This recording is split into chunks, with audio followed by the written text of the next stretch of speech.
Good evening, everyone, and welcome to our learning workshop in Introduction to Cybersecurity course. And today we are excited to welcome a cybersecurity expert with an outstanding international career, David Soldani. And Dr. David received his master's degree in engineering from the University of Florence in Italy in 1994, and later earned a Doctor of Science in Technology with honors from the Helsinki University of Technology in Finland in 2026. Throughout his career, he has also contributed to academia around the world. He has served as a visiting professor at the University of Surrey in the UK, an industry professor at the University of Technology, Sydney, and an adjunct professor at the University of New South Wales. In the industry, Dr. David has held several senior leadership roles. He has held the position of the Chief Information and Security Officer, E2E Global, as well as the SVP Innovation and Advanced Research with Rakuten. Previously, he held the position of the Chief Technology and Cybersecurity Officer with the Asia Pacific region, Huawei. He was the head of the 5G technology, E2E Global with the Nokia, the head of the Central Research Institute, and the VP of the Strategic Research and Innovation in Europe with the Huawei European Research Center. He is currently working with Rakuten Mobile, continuing to contribute in innovation and security in next generation telecommunications. And please join me in the giving a warm welcome to David Sodia. And now the floor is yours, David. Right, so thank you and nice to meet you all. So anyone may attend this talk, and thank you for having me today. So I share the presentation. I have just a few slides. Yeah,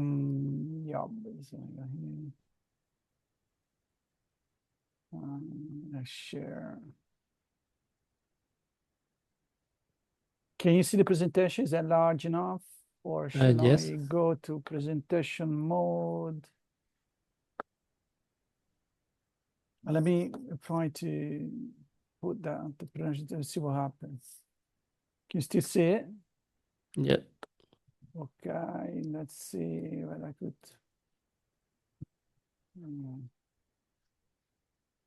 Here.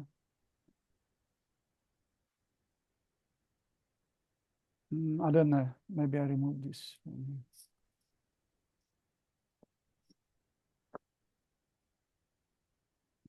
So we can start. So thank you so much for the for your kind introduction. And my presentation today is about the runtime security. I will show you how runtime security is achieved and what we have done at Rakuten Mobile with my team and what we managed to bring into production on our infrastructure in Japan. Next slide. Yeah, I think I was already introduced. Perhaps something to mention here is, first of all, I'd like you to connect to me on LinkedIn. So that's the code, and you may scan it, and then you may send me a connection request. I'd like to stay connected. So you see from here, I've been active for over 25 years now, and I've been playing key roles both as an academic as well as an industry player. As an academic, I'm currently collaborating with the University of Sydney, and the University of Sydney is not on this list, but we are now finalizing projects. And at the same time, I'm collaborating with a university in Italy, at the Politecnico Torino. And most of the results, or many of the results we have achieved, were through this organization. In the industry, I serve mostly Nokia, Huawei, and now I've been around 5 years at Rakuten, both roles. So I was initially the Chief Information Security Officer Rakuten Symphony, and then I was elevated to run the division within Rakuten Mobile, looking into the next generation and advanced research. And through these years, I've contributed especially to future wireless network around cybersecurity. And then say in the last 5+ years, my focus shifted from telco, I say, to techno, mostly focusing on artificial intelligence and cloud native computing technologies. And today you will see some aspect of cloud computing technologies applied to runtime security. So the focus of this presentation is on eBPF. eBPF used to stand for Enhanced Berkeley Packet Filter. Nowadays, it's just used as an abbreviation. So what is it? So eBPF, as I said, is no longer an acronym of anything or anything. It is simply a VM, a virtual machine, a general purpose engine available in the Linux kernel. That allows us to program Linux kernel instruments, the kernel, in a privileged context, such as the way that allows you to work an operating system. And just a couple of slides to understand how this technology works. We have different type of frameworks that allow us to create the program, formulate the programs, load the program into the kernel. So we have Cilium eBPF using Go, and that's where my team is currently focusing on. But there are also other frameworks such as libBPF and then Rust, using Rust, or libBPF in C++, or BCC. BCC, it is the easiest way for you to create programs and load programs in the kernel, because you may use Python. So Python scripts make it possible for you to program the Linux kernel. It is currently not used in production because simply does not scale, right? So that's not in use, but for learning purposes, I would suggest you start from BCC. So how the project works? We first create our eBPF program using C or Rust. That's an example. We need then to compile it using the Clang compiler, and the output, it is a bytecode. The bytecode is now ready because it is compatible. This is the language that the kernel understands. It remains now to load into the kernel. To load into the kernel, we use system calls. So using specific BPF system calls, we load the program into the kernel, and then when the program arrives into the kernel, it is verified. There is a BPF verifier, and once that program is approved to be compiled, it is compiled, and now it is basically in machine language code that specific machine understands it. So it could be ARM, and then it could be an x86. For example, we get the program into the native language, and now we are ready to attach it to that specific hook into the kernel. So that's basically the process or procedure we follow, from programming what we want to do in the kernel down to loading the program in the kernel. Then when that particular event is triggered, our program is executed. So that's how it works. That's eBPF. It is now specified, and I would say, in a way, standardized across the IETF. You have its own instruction set, you may use it. eBPF comes from the eBPF Foundation, and it is demonstrated to be the secure way to program the Linux kernel. As I've already explained, that there is a verification. You are operating a sandbox. That's what eBPF is. And then it is efficient. I can do that in real time. I don't need to recompile the operating system. And then it is portable. So basically I have a generic bytecode that I can run pretty much everywhere. and then I can compile it specifically to run in that hardware, using that hardware. More information you may find at eBPF.io.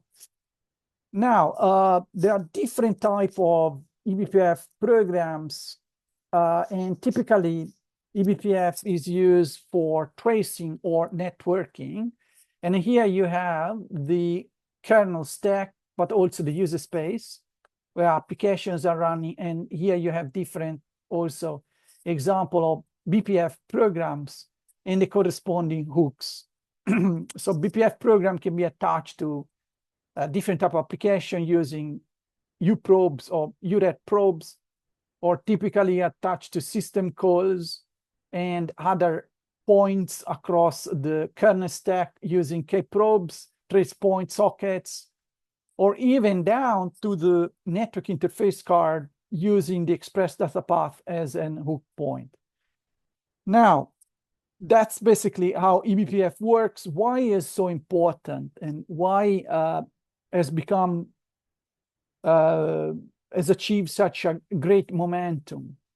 These are the reasons. We have 4 fundamental reasons. So thanks to its programmability, in real time, safety, and then the ability to execute that when particular events occur without recompiling the source code, provides us incredible visibility across applications and the kernel, as there is a single operating system, a single kernel on a node, and therefore you have visibility across both the kernel and the application themselves. Allow us to shape traffic, achieve quality of service, advanced filtering. I will show you later some example, and then real-time security enforcement, which means once I am able to detect a particular event, I don't need to pass back the action to the user space.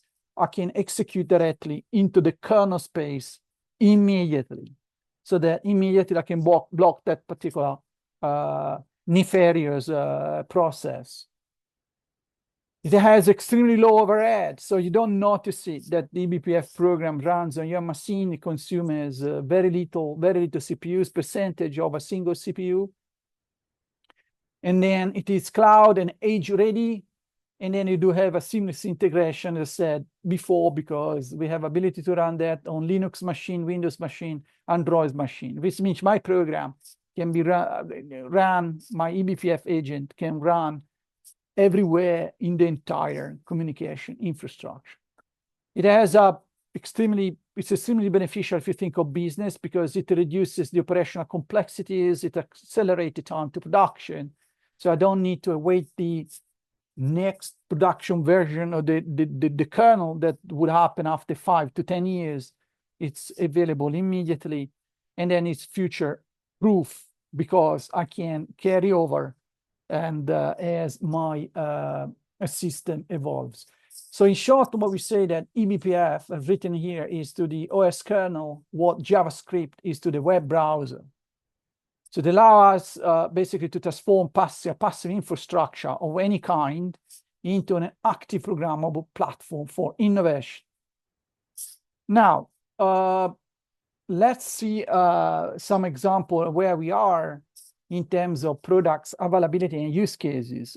So this is an important summary that comes from Andrew, a friend of mine. And here you have, I will share the PDF later, so you can use this slide and then the corresponding resources.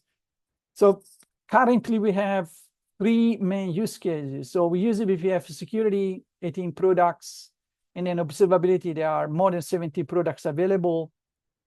Networking less.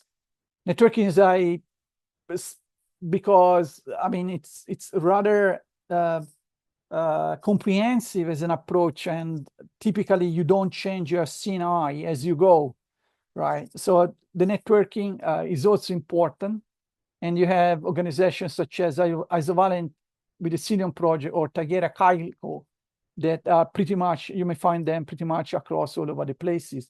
And then eBPF is also used for the cool stuff, such as now we use it to guardrail the language models, or even identifying whether your system is a post-quantum cryptography compliant.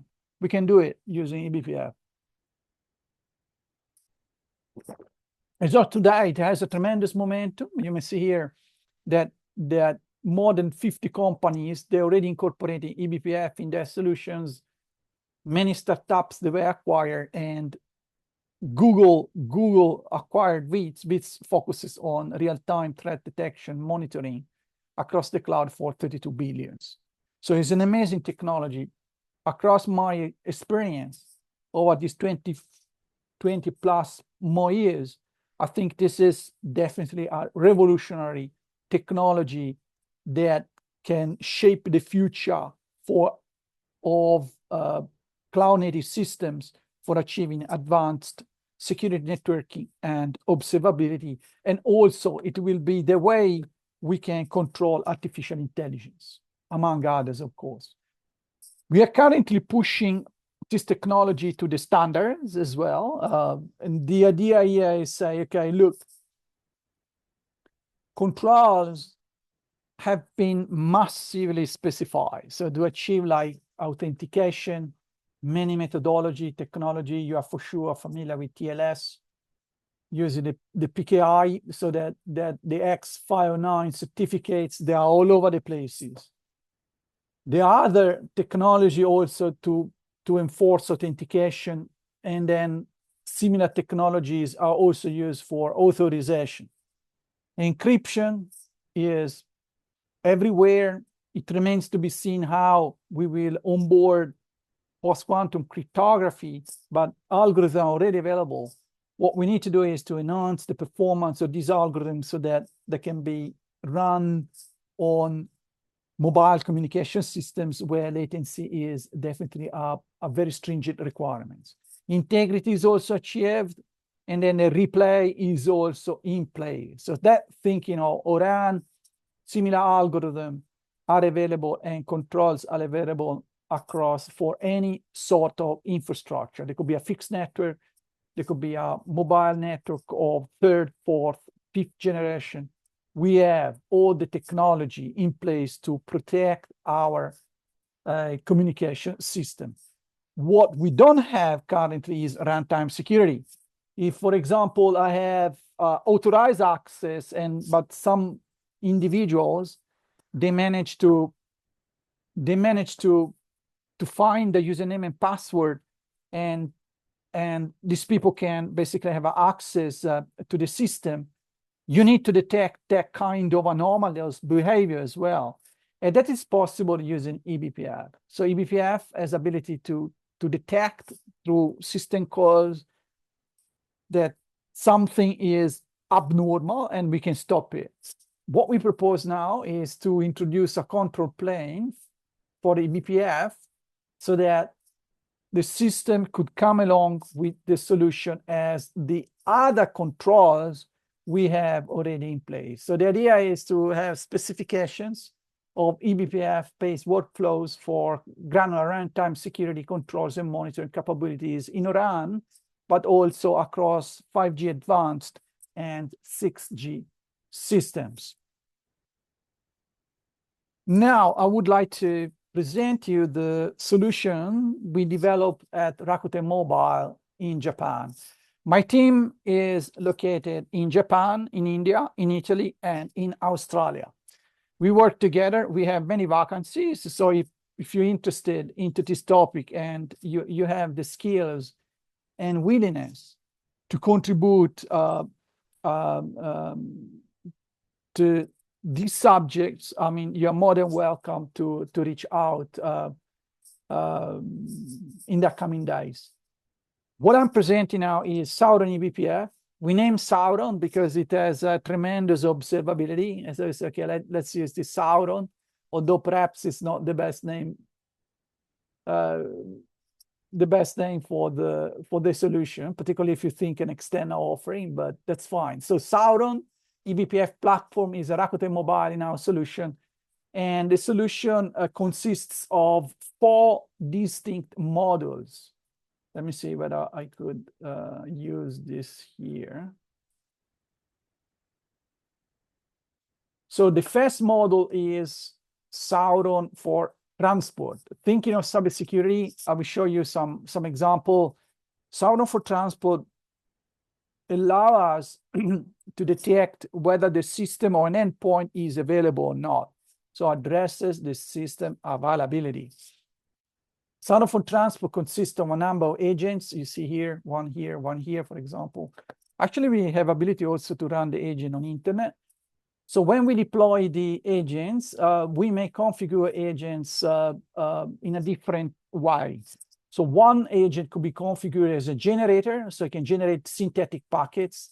The other agent could be configured as a reflector.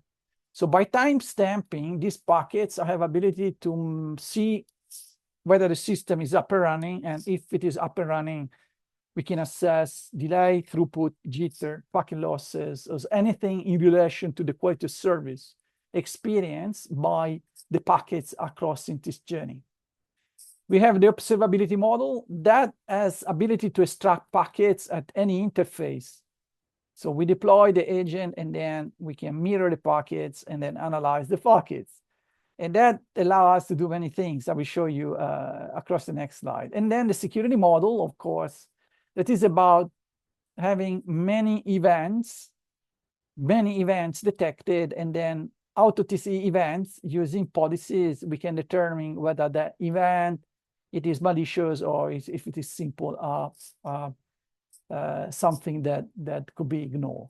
And then the last model we develop, it is AI. So the AI has ability to receive data from eBPF, which is an inviolable source of information, so that immense value.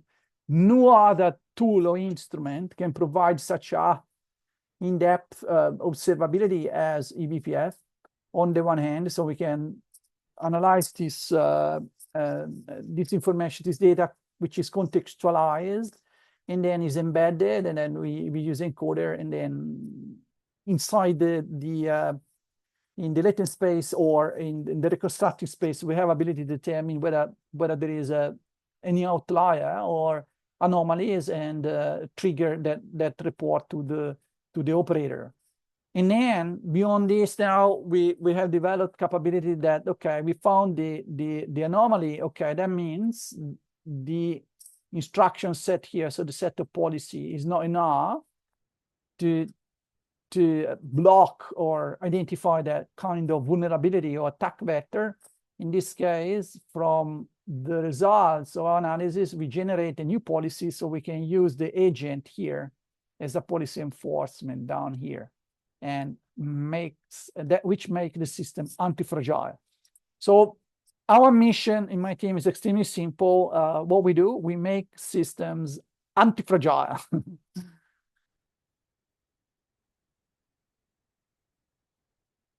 Now I'd like to present you a bit more in detail the three models with the examples.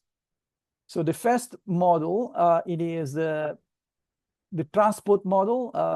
I've already introduced how it works. So we have different agents, and then the agents are configured through a dashboard, and we have developed our own backend. And once the agents start working, the data are sent centrally to the OSS, and then they are analyzed. And the analysis results on anomaly detections. And these anomaly detection are passed to the operator, and then the operator decides what to do next. Here you have an example of deployment, the topology, and it is amazing tool because it allows us to measure not only the end-to-end communication between these 2 points, but also we have ability to analyze the hop by hop behavior end-to-end. So any part of the network not performing or not available or having trouble, it is identified using our eBPF for transport.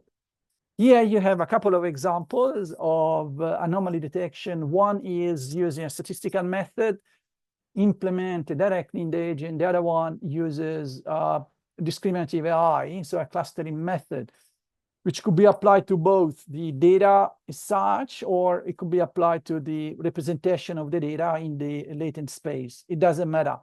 This is applied directly to the data we receive. And here, statistical method using the MAD method, which is an unbiased method. Typically, what we use to analyze data is the mean and the variance, but they are biased. So it's simply, they're not working. And to avoid this, we use the MAD method.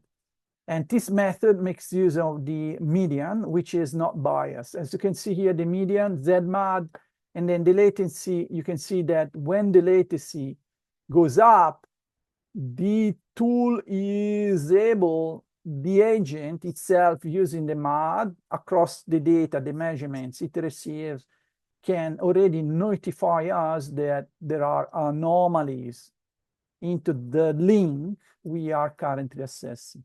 Similar results or better analysis could be done using discriminative AI. In this case, we have a DB scan. It is an unsupervised learning, and through clustering, we determine using different features, anomalous points. So these are, for example, expressed in terms of too high jitter or too high latency. And changing the parameters, we can change the sensitivity of this algorithm. So that's the first model. The second model is about the observability. Observability means that we have ability to mirror traffic, to extract packets at the different interfaces. Now, if you're familiar with Kubernetes, you may think that your application, when you have your software, you need to have an image, and then the image is deployed into your cluster. So you deploy into the cluster, runs on different nodes. Here you have an example of, you may think of a system of 3 servers. Each server corresponds, or a VM. If you are on Google Cloud Platform, for instance, the VM corresponds to a worker node. So you have 3 worker nodes, and then on each worker node, you may have different type of applications or different network function, different microservices, or AI workloads. We can tap at the different visual interfaces and extract the information as we please. We have tested both protocols, so the communication between pods could be through TCP or UDP, it doesn't matter. We achieve a gigabit per second throughput. And at that speed, we have the capacity of analyzing the traffic inside the packet and then draw different type of conclusions. For example, by analyzing the traffic, we can check and inspect per pod or per namespace what's happening in the system and see without sidecars. Sidecars is an additional program that is an additional container you need to have in place to perform the same task. We don't need to have it. And by extracting the packets, we manage to determine whether the application behavior is normal or abnormal, and then intervene or generate events so that the operator can decide whether there is a malicious application or everything goes very well. We have tested our VTAP, we call it VTAP solution, performance, so ability to extract and analyze the packet compared to inline probes that you typically see, like DPI, extremely expensive probe that do not scale, but do not work properly, or you can use it. Because if you want to tap the communication, for instance, between these 2 pods on a VM, you cannot do that because this is just a virtual interface. So the real interface could be at this point, right? So that kind of traffic you cannot monitor. So we manage not only to capture traffic wherever we want, but also exceed in terms of performance of the performance you would have to perform the same task using inline probes. And the last solution, perhaps more interesting for you, is our security eBPF security model. And here you have an example. So it's an example around threat root cause analysis. Our solution enables a complete analysis, a comprehensive contextual analysis of many inbuilt and custom events. So we have a set of policies that leverage are developed around system calls, network activity, and security signature. So you may specify your signature, for example, to determine a horizontal move. The policy is executed in the kernel, and then when that is triggered, the event is reported externally.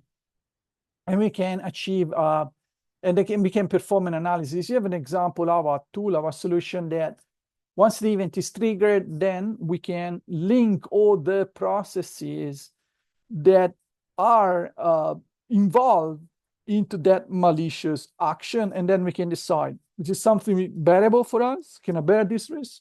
Or should I mitigate it immediately by killing the process?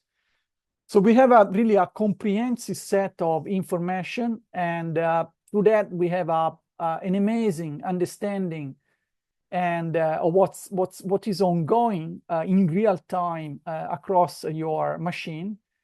And at the same time, we can determine the different type of malicious activities on any node in the network, and then take the necessary actions. I'll show you a couple of examples that gives you a better understanding of what we are after here.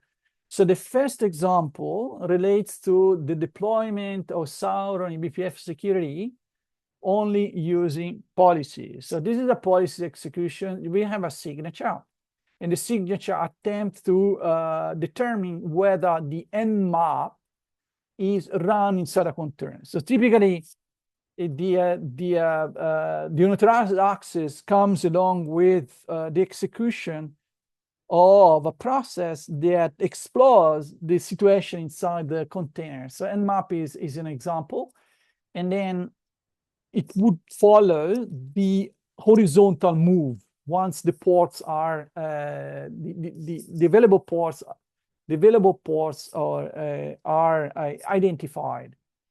So in this case, for example, we have captured that a process that a particular user on that particular work has used nmap, and we can simply decide whether to stop or not. Another possibility, if you didn't have the kind of policy to detect that abnormal behavior, or you may think of an outlier, could be used to could be done using behavior AI. Okay, that's just an example. So behavior AI means that we will have access not what comes after the policy, but all information that could be stored on a node, and that kind of analysis is done node by node, because our agent, it is a daemon set, runs on each node separately. We analyze all information and we encode it. So we create a representation of the information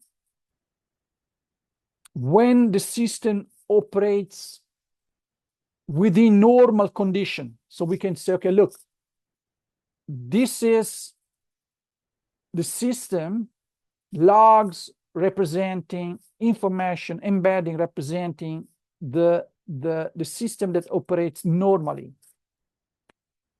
And we tune our algorithm for that. Then we ingest into our algorithm the new logs, and we have ability to capture that abnormal behavior. You can see here, for example, that nmap was something that results as an outlier across this 2D analysis. So we determine the outlier, and correspondingly, we can decide what to do. And that capability, it is into the representation space, so in the latent space, using unsupervised learning, like I presented you before for the transport, or could be simply into the reconstructed space. So we just compare the data after decoding, and there we can find the discrepancy and determine the anomaly.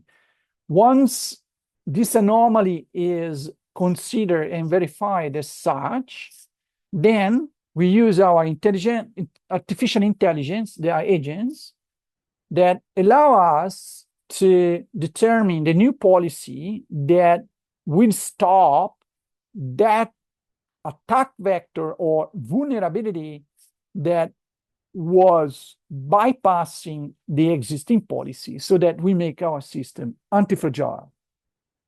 So that's pretty much what I wanted to present today. And to conclude, I would like to link you to some resources in the case you would like to become an expert in this sector.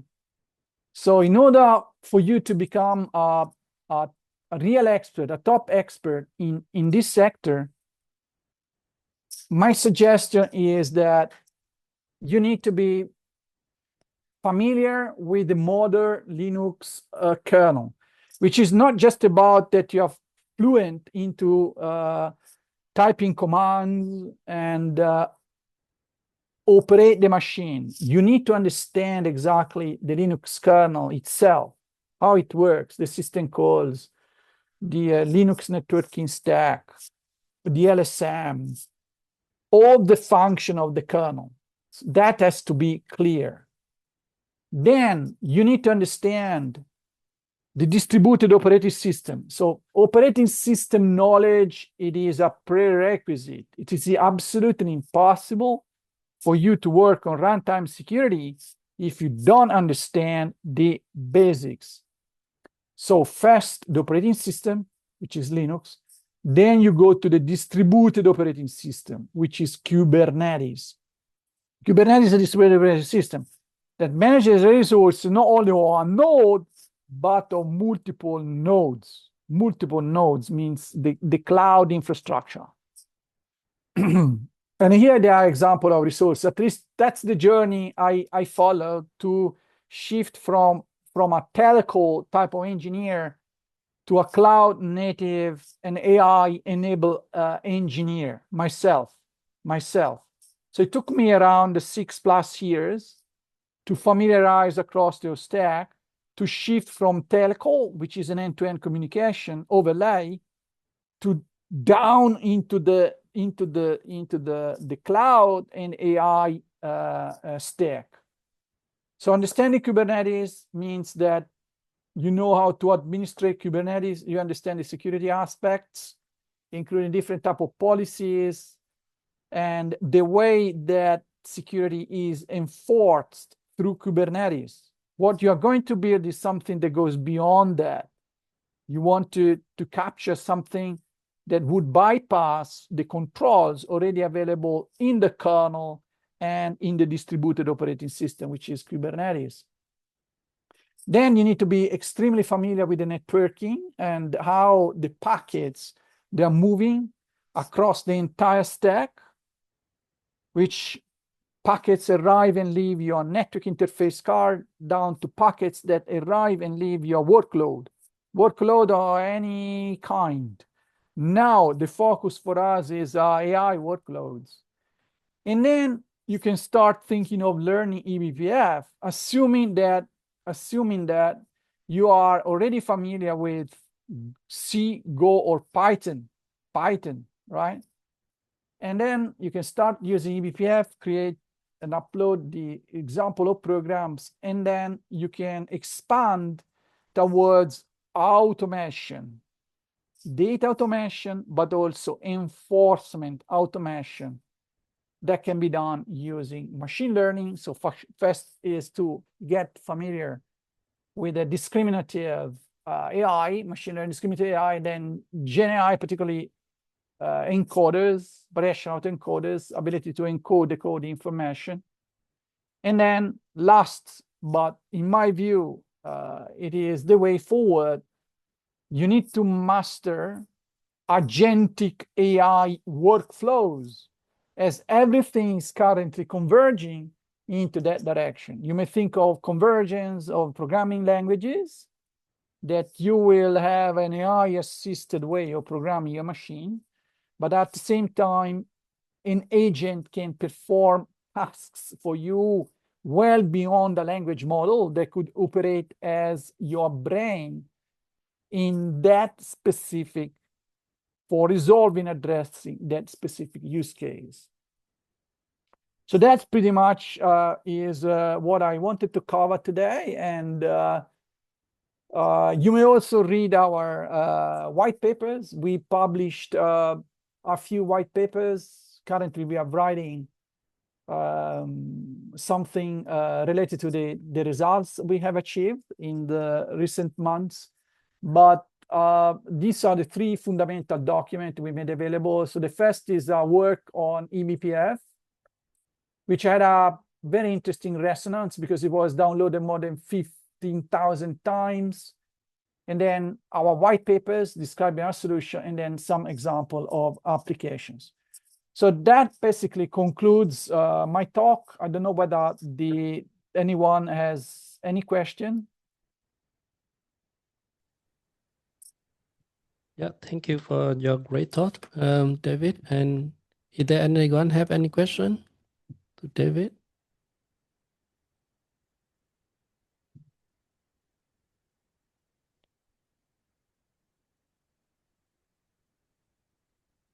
Or if no one have any question, you can think in and type on the chat.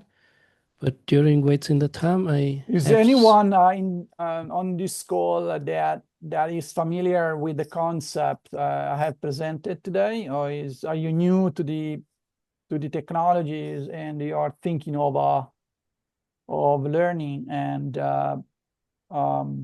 working also using cloud native security tooling? Any one of you interested? Has anyone worked with eBPF, Kubernetes security?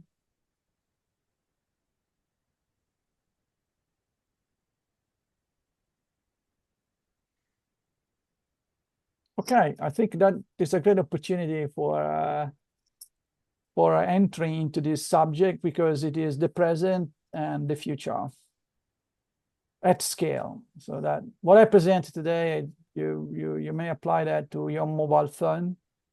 You apply to any network node, any server, any data center. If you think of our infrastructure, for instance, we are currently deploying Sauron eBPF in all data centers. So we have I think if I remember correctly, around 4 central data centers with 1,000 servers.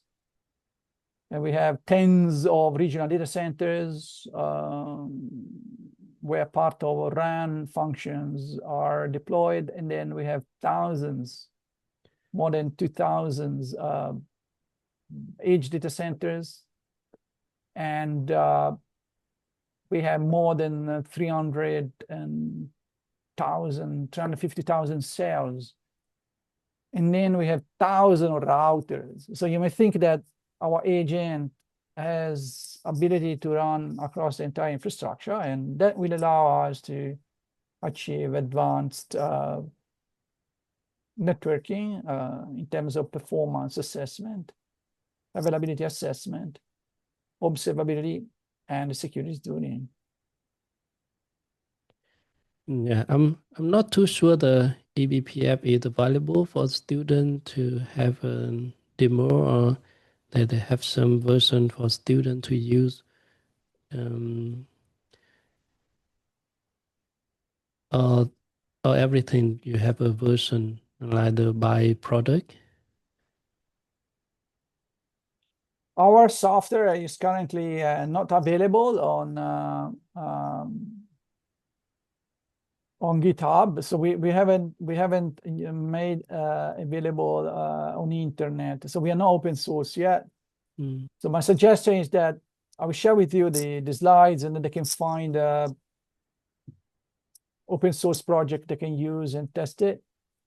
And my recommendation would be to start from BCC. So if you go here, you have Brenda and Greg. by the way, Brendan is in Sydney. He was at the Netflix, moved to Intel. Now he works for OpenAI. So you see that his career goes into the performance of AI workloads. So here, my recommendation would be to start from BCC and then see how it works. Yeah, so I can see you use the AI model to analyze the anomaly detection. So Yeah. what is the AI model behind? Like, We use, I mean, the model. So if you think of, we analyze many type of algorithms for unsupervised learning, DB scan, HDB scan, optics, K-means. So we analyze all these algorithms, and they work very well. DB scan was the one giving us very good results. If you think of GenAI, we are currently using encoders, variational encoders in general. Encoder, there could be a transformer, there could be other technologies, anything that efficiently and effectively can map your data logs onto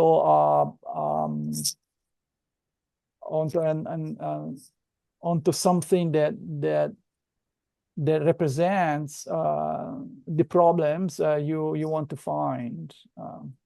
We also have used JEPA, Joint Embedding Predicting Architectures. Yeah,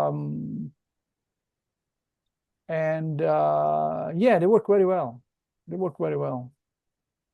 Yeah, I can see the eBPF will be run very low level in the until the Linux kernel and also on the hardware itself.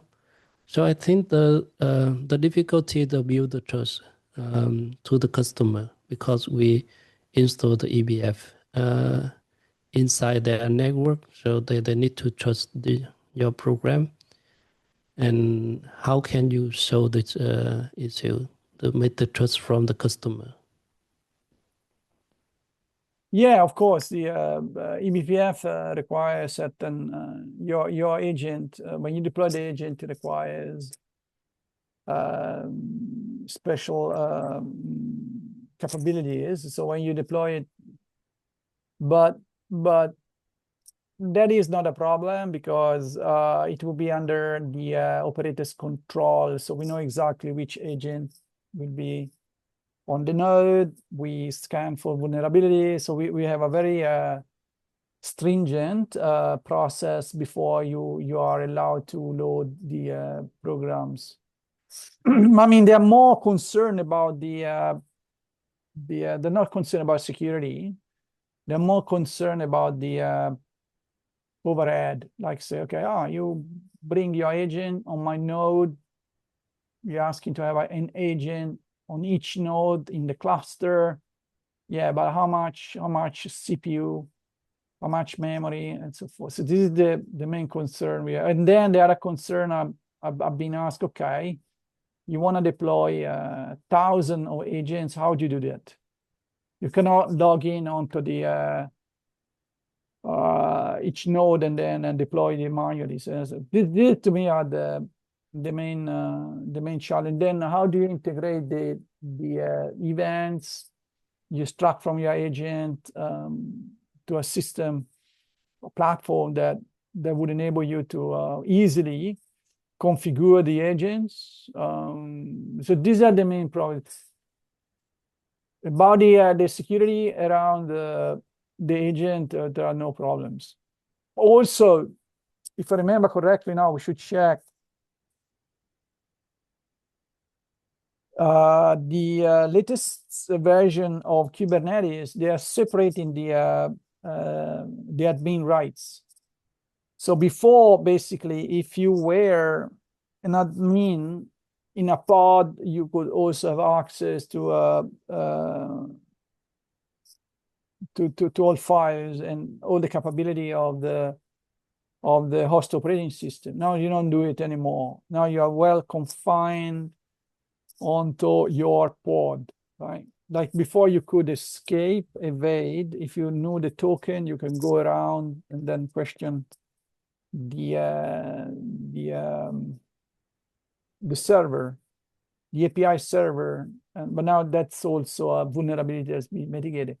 So I don't see any problem in relation to the security of the agent. But